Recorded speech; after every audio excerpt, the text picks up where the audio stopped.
Keni gjoba të papaguara ose ju ka ardhur porosia juaj. Këto janë mesazhe që grupet e hakerave që përdorin për të mashtruar qytetarët shqiptar.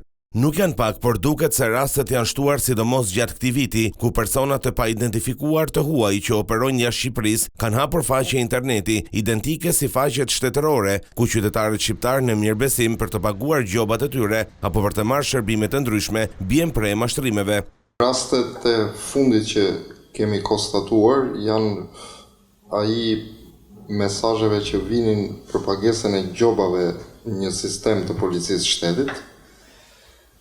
Personat cilët kishin aktivizuar këtë faqe interneti e kishin bërë pak a shumë të ngjashme me atë të pagesës gjobave të e-Albanias apo policisë shtetit, por ndërkohë faqja nuk ishte reale. Rasti tjetër është e-Albania, ku edhe kjo ishte për rastin e pagesës gjobave, dhe rastet e tjera kemi pasur atë të postës shqiptare për të cilën janë arrestuar dhe ndaluar 2 shtetas të huaj me shtetësi kineze. Skema është e thjeshtë, mjafton një link ku qytetari plotson të dhënat e tij personale, duke menduar se është një portal shtetëror dhe aq mjafton për të avulluar parat nga llogaria bankare. Personat të cilët aktivizojnë faqe të tilla e bëjnë identike si ajo e shërbimeve që jep policia apo e-Albania apo çdo lloj shërbimi tjetër shtetëror.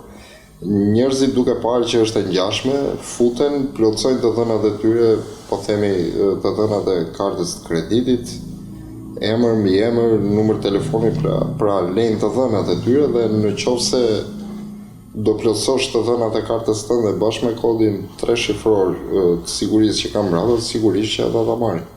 Dhe e shfrytëzojnë për të bërë blerje tjera, pastaj duke boshatisur kartën.